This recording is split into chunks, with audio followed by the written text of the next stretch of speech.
Hi, mga panikoy, mga marikoy. Today is Saturday, July 12, 2025. Radio Man Banjo po lamang na kumikilala sa kadakilaan ng lahing Pilipino. Ayon sa Department of Justice o DOJ, umpisan na ang paghahanap sa mga nawawalang sabungeros sa Taal Lake. Ayon sa lumabas na whistleblower na si alias Totoy na itinapon di umano ang mga bangkay ng mga nawawalang sabungeros sa nasabing Taal Lake. Ayon pa kay DOJ Secretary Crispin Remulla, natutulong ang mga Coast Guard ng Philippine Navy sa search and rescue operations. Ganun din ang DOST.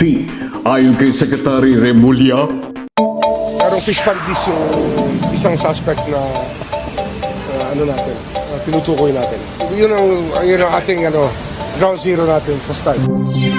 Samantala, ang whistleblower na si Julie Patidongan alias Totoy ay idinadawit naman di umano si Atong Ang ang siyang nasa likod ng pagkawala ng mga sabungeros.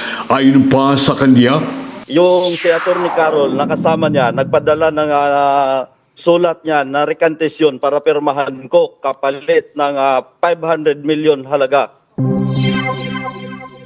sa panig naman ng PNP, ayon kay Police General Torre, Yes, we have placed several personnel under restrictive custody pending the investigation on the missing sabungeros. That we can confirm.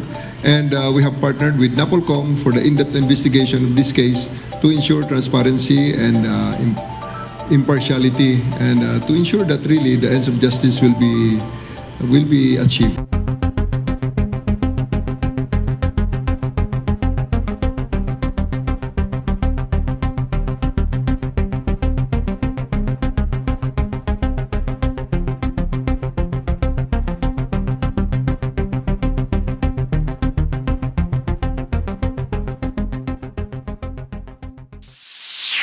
Alam naman po natin na hindi lang siya about yung mga 34 na missing personalities, kundi yung buong taong bayan na po ang sumisingil dito sa kaso na to. So we really take that to heart, no? And alam nyo, hindi talaga tumigil si Secretary Remulla. Nung pumasok pa kami noong 2022, every month minimit niya, 'di ba, yung mga family sa mga missing sabungeros at sinasabi niya sa kanila na hindi talaga siya titigil. At nandito na tayo ngayon sa puntong ito, marami na tayong leads na pinopursue. Kaya siguro magandang development siya sa kaso na ito, pero hindi pa rin kami titigil hanggat meron tayong closure. So sa mga pamilya siguro ng mga missing sabungeros, we hope na you continue to trust in our efforts, to trust our government.